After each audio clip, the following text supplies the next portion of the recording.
Hello everyone, this is Jasmine, aka Gladiatorinsweats, and I'm here with the Yellow Star Wavespell that takes place over the 13th of October through to the 25th of October of the same month. So, just want to welcome those that are new or returning, and also thank those that participated and joined me for my first YouTube live a couple days ago. It was not only enjoyable, but I felt it was very not just illuminating, but it just meant a lot to be able to connect with you guys, to be able to speak with you guys, to kind of give the message, but also be able to talk to you guys about anything that maybe you felt was confusing, or just answer any questions that you may have had, or just so that we could discuss just the current energies, because I know that we're all kind of going through a lot of things and it can be kind of hard to discuss them, I guess, out in, not necessarily out in public, but be able to discuss them with other people that maybe aren't so into astrology or into energy or what have you, whatever. But all that to say, I really did enjoy it. I look forward to having another live in the next couple weeks, upwards to a month. I want to try and have one at least once a month, because honestly, the only thing holding me back from doing the lives is feeling like people actually wanted to participate in them or actually wanted them. So yeah, I'll actually go ahead and make that a regular part of this channel. But I digress. Back to the Yellow Star Wavespell that I wanted to talk about. And in getting to this, I guess we can talk about the conclusion of the Blue Eagle Wavespell.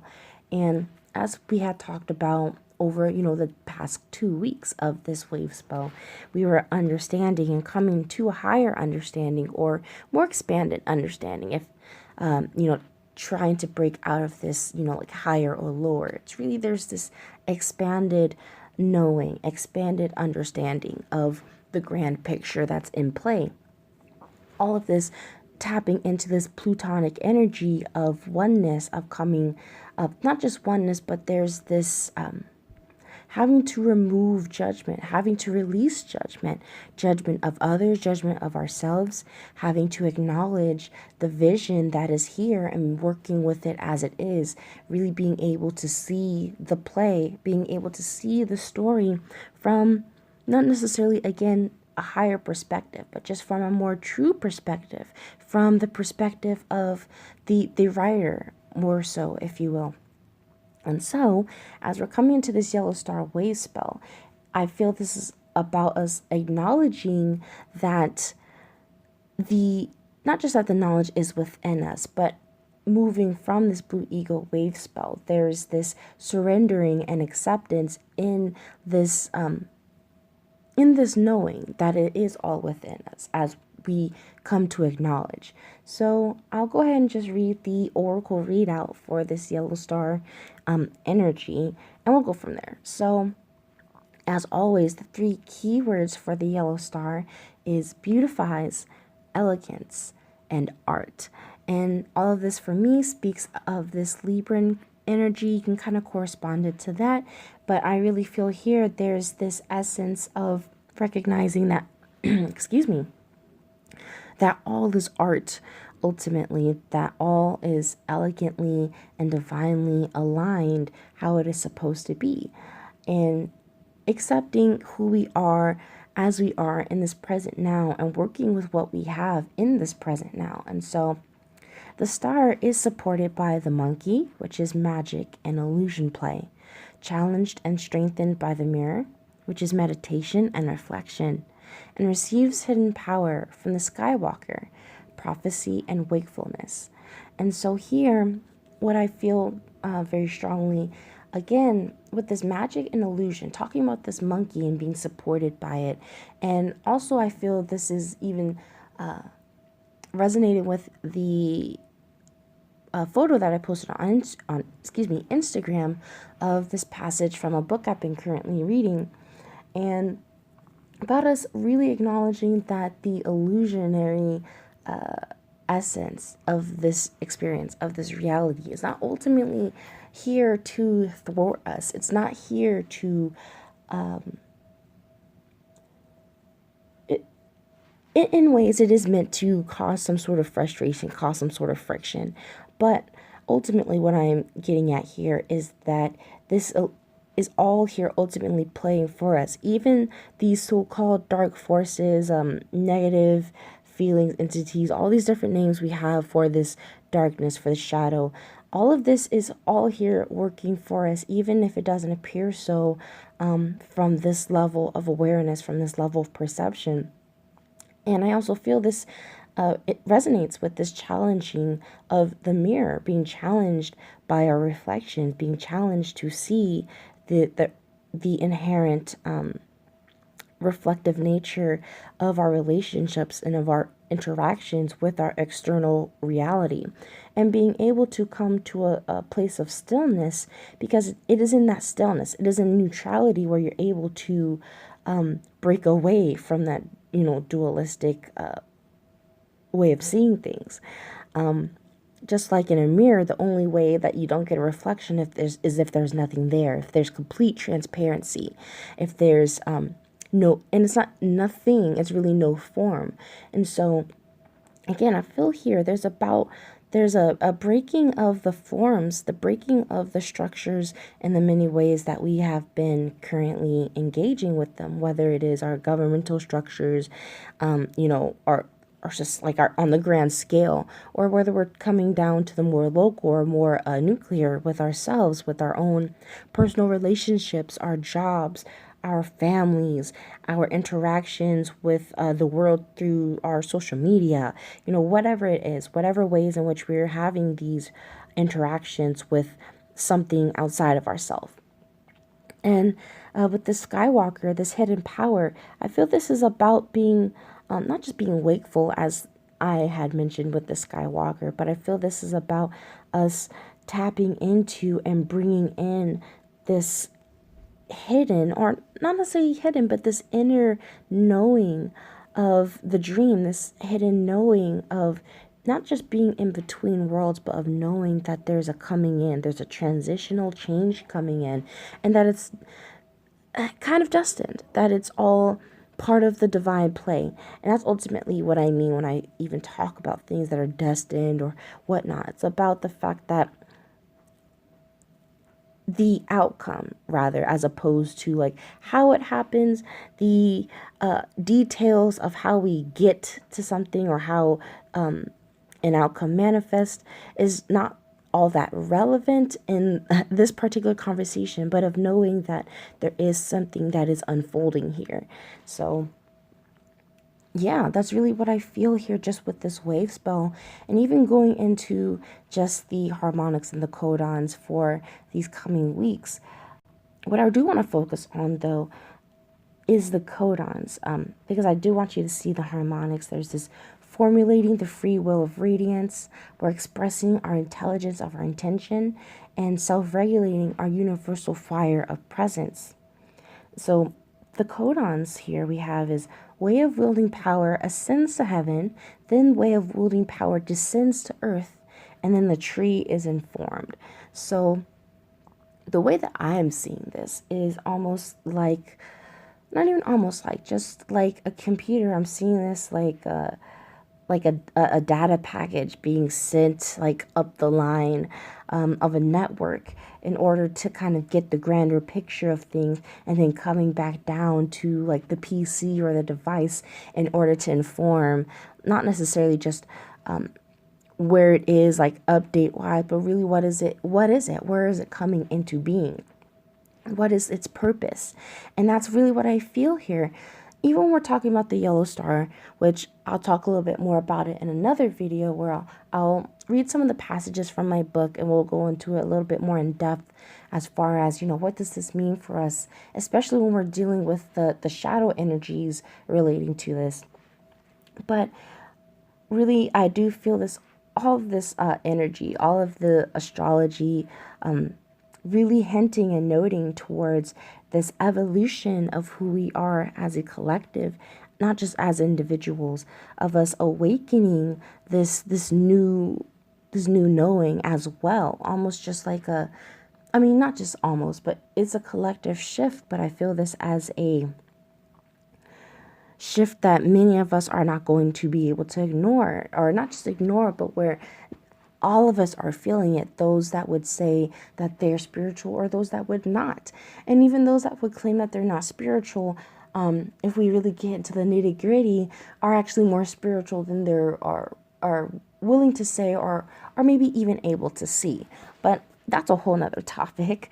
But yeah, that's really what I'm feeling as the weeks. I'll put that up here as well. Spirit evolves wisdom, spirit evolves prophecy, and then magic awakens the prophecy. And what I feel here, especially with that magic awakening the prophecy, this happening around the same time of the full moon in Taurus is taking place, which will be conjunct Uranus. So you know this is going to definitely be like a turn on switch for us. It's really going to be like this electrifying jolt, I feel, that's really going to almost like turn on the seed, turn on the information within us, the knowing, the info that we're being informed of. So just talking about some notable shifts, which of course we'll talk about these as the weeks go on.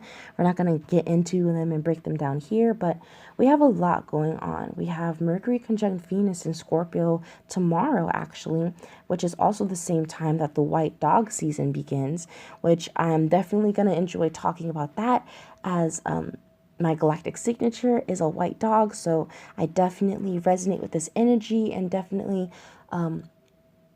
feel called to talk about what the season means, what it means in context of all of the things that are taking place for us collectively.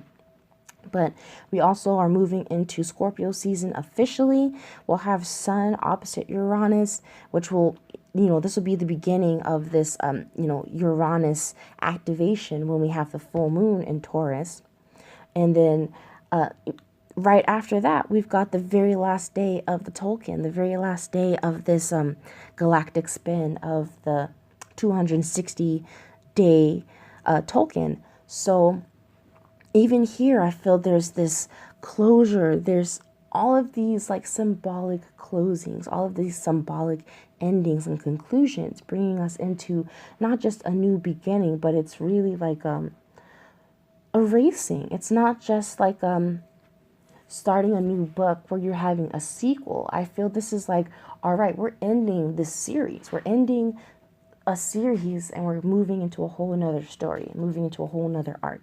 So all that to say, it's definitely going to be interesting how this plays out for us all individually as well as collectively. So yeah, I'm definitely excited to see what happens over these next 2 weeks. So rounding this all off with, just the purpose. What is the goal? So we have all of this knowing of what this can mean for us, but what is the ultimate purpose and goal for us personally? How is this affecting us? And what does this really mean? So the cards that I did pull, or the card that I did pull, was the Sacrifice card, or the Hanged Man in the traditional tarot deck. And with bottom of the deck, we have Wisdom, which is the Hierophant. So both major arcana cards. So again, this is a major, not just turning point, but there's this major phase that we're in, major transitionary phase. I believe last week I actually pulled the Transformation card. I believe that was the card of death. And so with this card of Sacrifice, there is this having to accept and surrender to this death, surrender to this change and to this closing, to the divine that is happening. And this is where we're having to acknowledge, our higher self, or the higher energies, whatever it is that you refer to as, the divine, and bringing in this light and wisdom into our physical.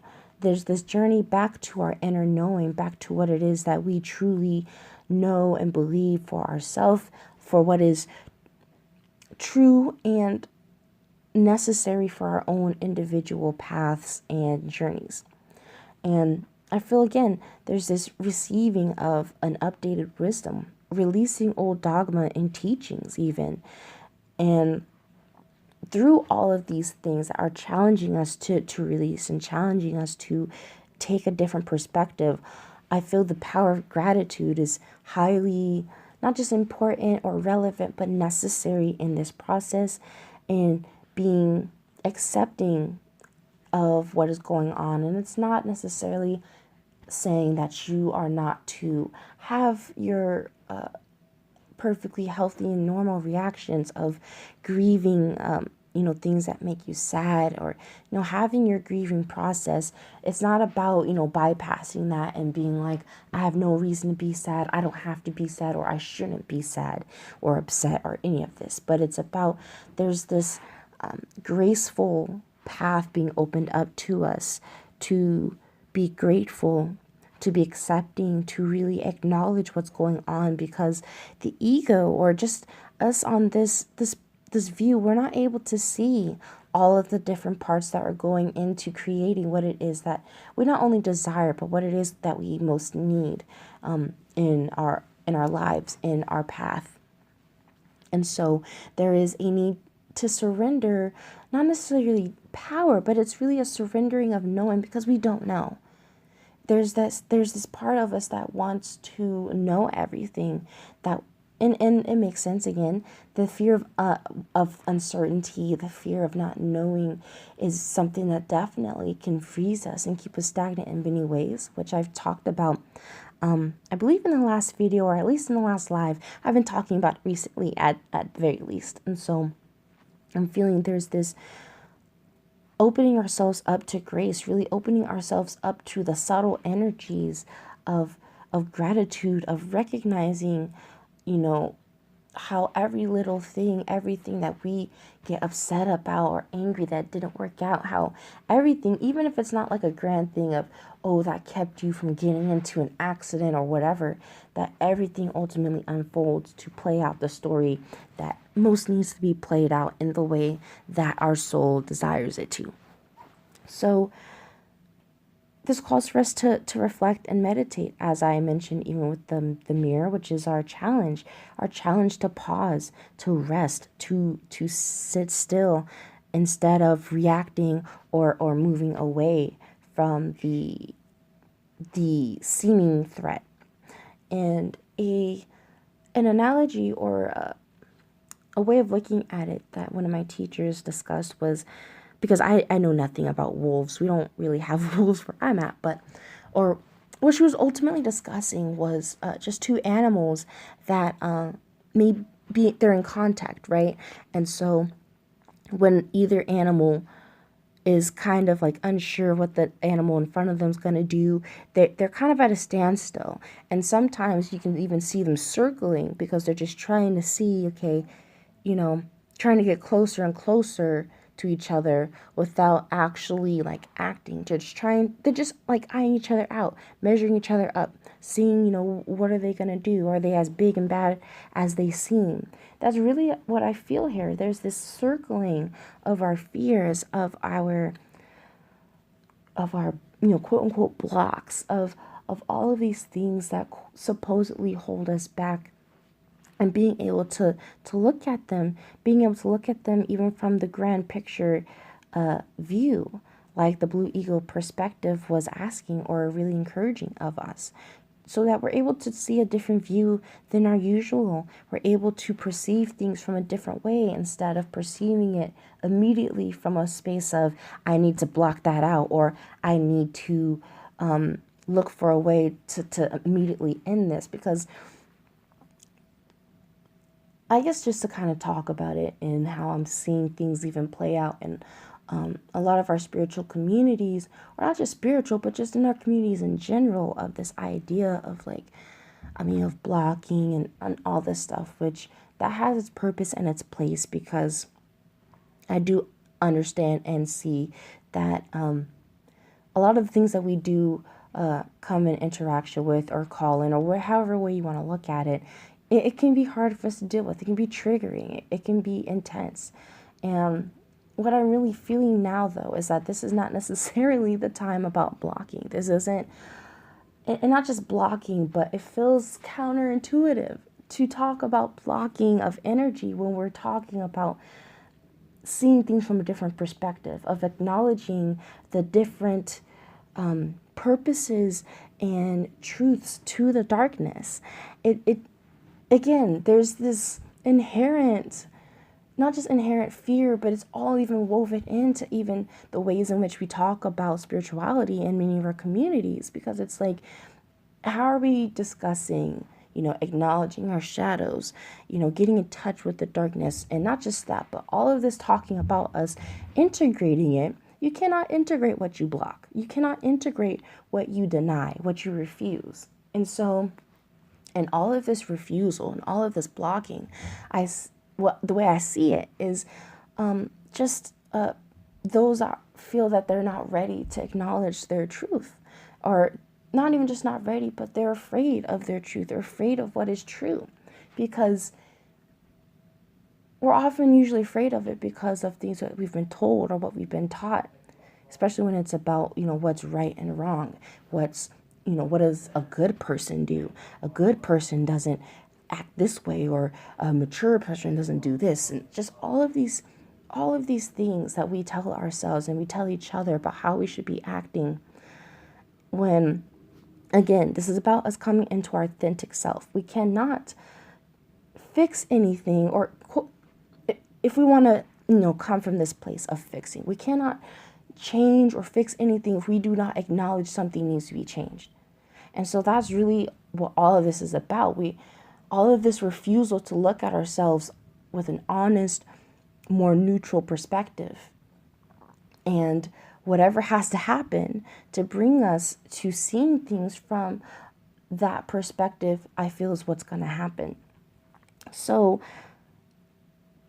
that kind of went off on a little tangent, only because I do feel passionate about it, because not just because of the stuff that I've been talking about, but just seeing people are struggling, and, myself included, we're all, going through these battles and struggles and whatnot. But I feel it's just more disempowering than anything to be in a space of reaction, to immediately be like, no, this isn't good, so I'm blocking that. Nope, that's not good, I'm blocking that. This is the time to sit, pause, rest, look at it in the face. No longer running away, looking at it for what it truly is. We give our power away to our fears, to these supposed entities, to these supposed things that scare us, because we're unwilling to even look at them. We're unwilling to look past the mask. We're so caught up and frightened by the appearance. So there's a needing to integrate this darkness, this spirituality, the unseen, into the seen.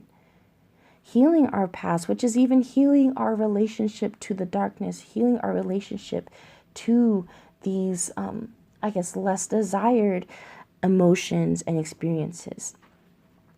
Embracing this present now, accepting this present now that brings us towards our desired and our highest future for ourselves. And so this is really saying even with the way I'm looking at it with the sacrifice and the wisdom card together, it's this: the students are ready. The students have been ready. The students are in a space where the teachers are here showing us through our current experiences, through our situations, through the people that challenge us and evoke even these frustrating and anger types of feelings from us. Those are even our teachers too. It's a lack of honoring that. It's a lack of honoring the teachers that come in to even do those parts for us, that where we get really caught up in thinking that we're victims, and getting caught up in thinking that what it means to be a good person, or what it means to be your best self, means that you've got to be this painted picture of what everyone says is right. And that even comes to when we're talking about even our spiritual dogmas. So yeah, just really having to acknowledge dogma in all shapes, sizes, forms here. And not just that, but ultimately, to close this off, I even feel this is, again, connecting to our soul family, connecting to people like ourselves, being able to really come into not just closer people, I don't even want to form it that way, but being around those that we can be more authentic with and grow more authentically with as well. And this is even resonant with the White Dog season too, which, again, I'll talk about that within the next couple of days. And all of this, recognizing that we're all learning and teaching from and to one another. So, yeah, there's a keen awareness that deaths and new beginnings are happening. So, yeah, pause. There's no rushing to do. There's really nowhere to even be.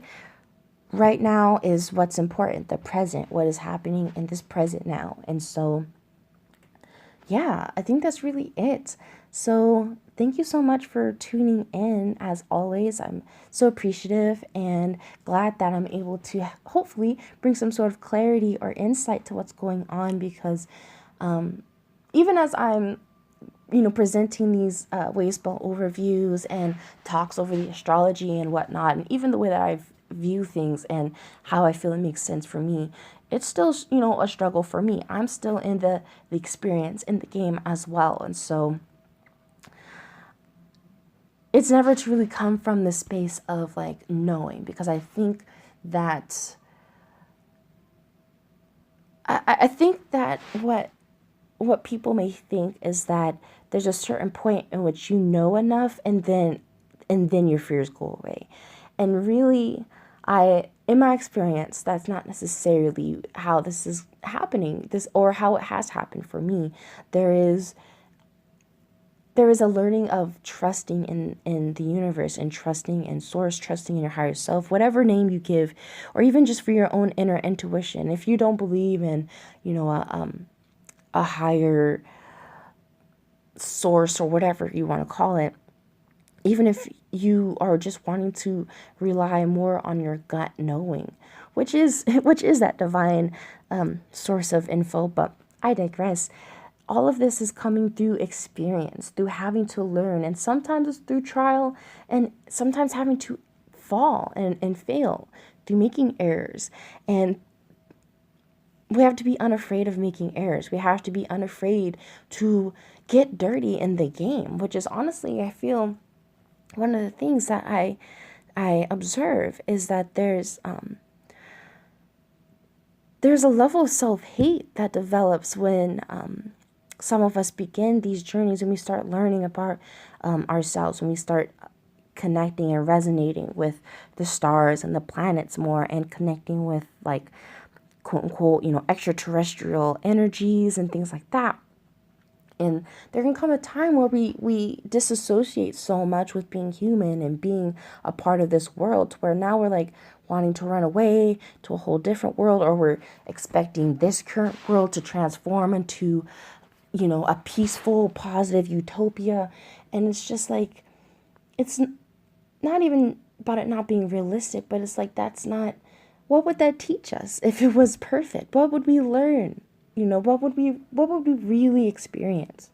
So, yeah, there's an acknowledgement, and there's an honoring that really needs to happen for each and every one of us, of the difficult times, of the quote unquote dark times. And it doesn't mean we have to like it, but there's an honoring, there's a respect for it that I feel we're needing to rekindle and rebuild, because right now it's just really disheartening and discouraging, and ultimately disempowering for us, the way that we are viewing the darkness, and the way we view death, the way we view fate, the way we view these things that we can't control. So I'll talk a little bit more about this, as well as other things pertaining to this wave spell over the next couple weeks. And as I mentioned before, I'll talk about the white dog season that begins tomorrow as well. There's just a lot going on, so just expect some content. And yeah, without further ado, do check the description box with the info as where to reach me on Instagram, or if you would like to reach my site for any personal sessions or readings, if you're in a space of feeling lost and really wishing or hoping for some sort of clarity. And what I do love and appreciate about my work is that I'm not here to tell people what to do, or even necessarily any specifics. I'm really here to bring you what you need to know, which is really already inside of you, to remind you of what's already inside of you, to help you feel much more confident and empowered with what you already have, as opposed to feeling that there's something outside of yourself that you need, because the yellow star is all about everything that you need already being within the packet, within the seed. So yeah, I feel that's definitely my calling and my skill, to be able to bring forth that which is already within you, without a need of like an external power source. Really, it's really just using my energy to sort of dig out, the gems within you. So yeah, again, I hope you guys have a wonderful week. I'm recording this as of Sunday, so I hope you also have a wonderful Sunday. And until next time, much love, and as usual, many blessings. Bye.